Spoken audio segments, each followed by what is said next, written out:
Like if you found the video valuable. Story. When I moved into the old duplex on Maple Drive, I was just looking for a quiet place to start over.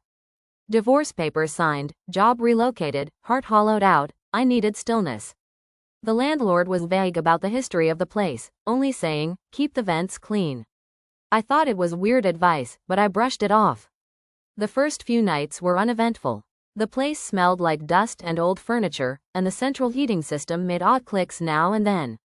Nothing unusual, but on the fifth night, I heard it. Whispers, soft, muffled, coming from the air vent in the living room. I muted the TV.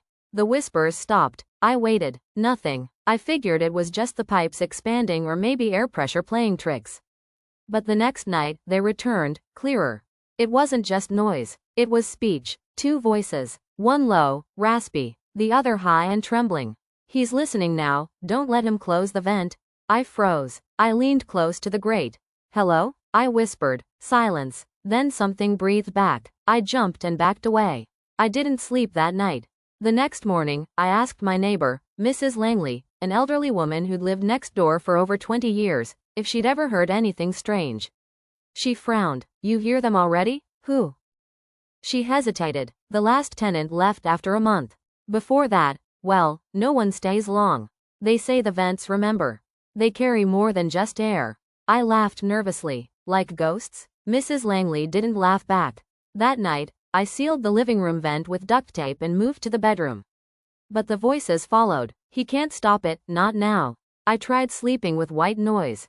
Didn't help. I tried recording the whispers with my phone, but they never showed up on playback.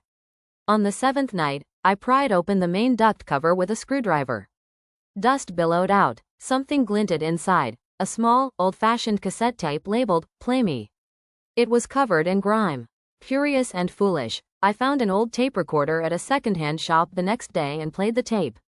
The voice that spoke was panicked. Male, shaky. This is for whoever finds this. I lived here, room 2B. They talk through the vents. They want someone new, someone to replace me. They can't leave. They need sound, breath, life. Don't listen. Don't let them know your name. Once they know your name, it's over. They'll find you. They'll take your voice first. Then, the tape ended abruptly. No hiss, just silence. That night, the whispers became shouting, pleading, and I swear to God, I heard my name. Ethan, Ethan, he's ready now? I hadn't told anyone my name. Not the landlord, not Mrs. Langley, no mail yet, nothing, and yet they knew. I packed that night, but as I headed for the door, every vent in the apartment began to rattle. Air blasted out, lights flickered, and then, I heard my own voice calling from the living room vent. Don't go, you'll bring them with you. I slammed the door and drove to the nearest motel. The next day, I went back with two friends. We wore masks and gloves and opened every vent. Nothing, no tape, no sound, just cold, still air. I moved out that evening.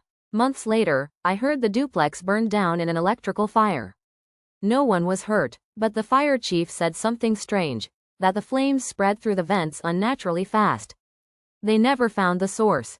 Sometimes, in the middle of the night, when it's very quiet, I still hear the faintest whisper through my bedroom AC. And I tape it shut. Just in case.